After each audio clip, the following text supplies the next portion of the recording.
Hello, ladies and gentlemen. My name is J.S. Matthews, and welcome back to Writing and Role-Playing. Today we are going to complete my quest at painting the miniatures for Fantasy Flight's Journeys in Middle-earth game. And today we are on to the final expansion. This is the Spreading War expansion. It comes with a lot of cool minis that I'm going to be showing off. Honestly, I think it's actually my least favorite of all the boxes, but needless to say, I still actually really enjoy them. So let's go ahead and jump right in and start with the heroes. Now the first hero we have here is Renarian. Pretty cool looking elf scope. I love the little kind of throwing knives along her leg, and I really think the quiver turned out pretty good. But yeah, really easy paint job, and again, a really cool elf sculpt. Could be good for a first level adventurer, stuff like that.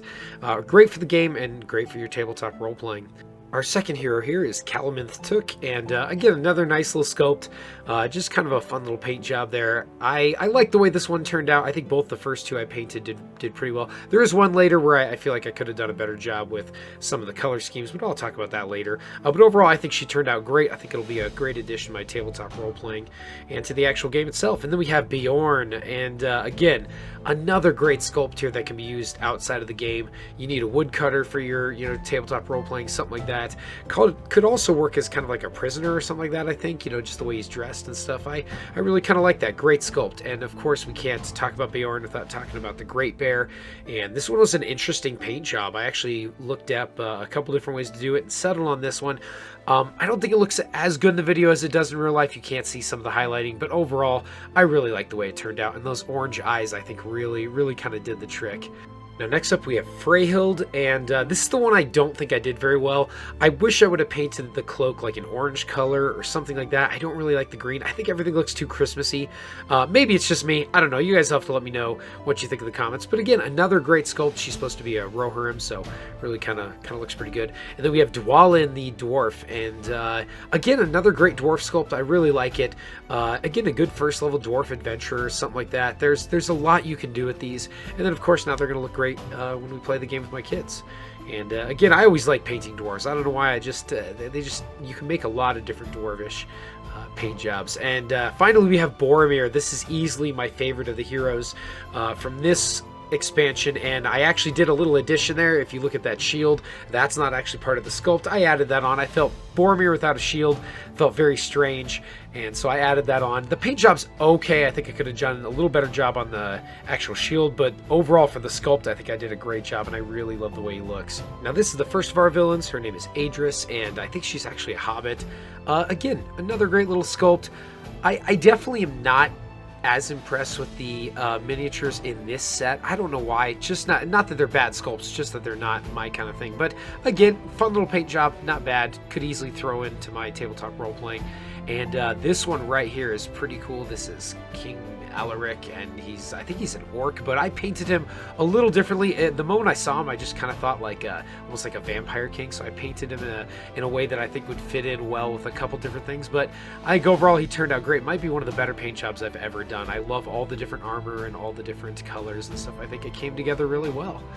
And then finally we have the Witch King, which I was so excited to paint, but when I saw the sculpt, I was a little disappointed. You can't really tell on here, but the scale is way off. He looks super tiny. Now I know he's supposed to be flying high above, so I'm okay with that, but again, I won't be using it outside of the game like I would the other sculpts. And that's kind of the theme with this expansion, is there's a lot of things that look great, but things I probably wouldn't use outside the sculpts. But I really like the way those wings turned out. Next up we have these wonderful little mercenaries, and I love them. They look like town guards. They fit perfectly in as town guards, and so I painted them up pretty quick, pretty easy paint jobs, and yeah, I think they turned out really well. And they'll fit in with a bunch of different things. Next up we have the Uruk-hai, and again, I was a little disappointed with the sculpt. I kind of wanted the Uruk-hai to look, give him a cool looking sword or something like that. The hammer's cool and all. Again, outside of the game, I can easily fit these guys in, but I was a little disappointed with the Uruk-hai. I thought it could have been a little cooler. I love the designs from the movie, so maybe I'm a little jaded. Next up we have the Fell Beasts. These are awesome. I really love these sculpts. I love the way they look, and painting the wings, I had never done anything like that, painting like these leathery wings. And I tried to do two different kind of versions of it. I did the one with the iron and then one with almost like a bronze set of armor. I actually kind of like the bronze one. I think it really stands out and I like it. But overall, these are great. These are probably my favorite miniatures out of the bunch. I think they look really good and I think they turned out great. I really like the wings and stuff. These right here are the orc riders, or the goblin riders. Now when they came, they actually came broken, and I'll show you the one that wasn't broken, but I actually added that sword on and the bow and the quiver and painted it up and just kind of glued the broken piece that was like a sling on his side there. And I did each of them a little differently. You'll see this guy has a bow, and I really kind of like the customization I did here. These are easily my favorite ones to make and paint. I just really like how unique I made him. He's got kind of a sword there on the other side. I just think this looks so cool. I love kind of customizing these, and this is when I really realized that it's okay to make these your own.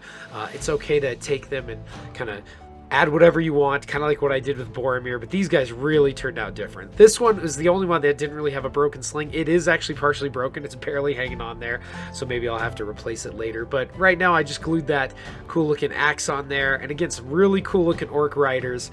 They're going to look great on the table for the game and great for my tabletop role-playing. Now we're on to the last three, and these ones are only good for the game. I wouldn't use these outside of the game because they're just a little too small.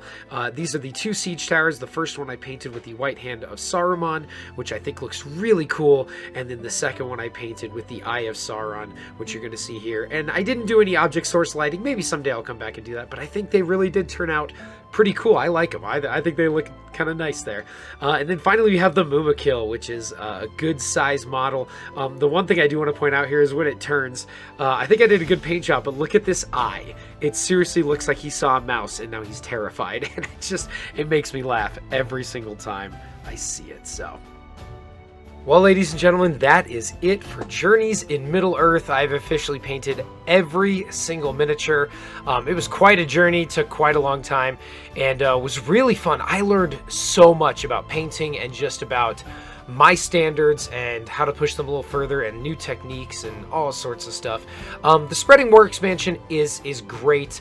A little more disappointed with some of the minis, but honestly, it turned out fantastic. And yeah, what a cool journey to actually get this all done and have it finished and sitting on my shelf. And I'm excited to share these with my players. Anyways, thank you for joining me for these videos. If you enjoyed it, leave a like, maybe even subscribe. This is it for Journeys in Middle-earth. These minis you will see in many of my videos. I'm trying to actually do a lot of crafting and painting and stuff, so I have scenes to actually show you guys while I'm talking, so expect some more of this. But hopefully once we start getting up a good amount of minis and painted, terrain, I'll start doing more videos on kind of what I do for my tabletop role-playing games and different advice on modules and things like that. Anyways, thanks again for checking my videos. If you enjoyed it, don't forget to leave that like and maybe even subscribe. I got plenty of stuff coming your way, and yeah, hope you guys enjoyed these. I will see you in the next one, and good luck with all your writing and role-playing. You all take care now.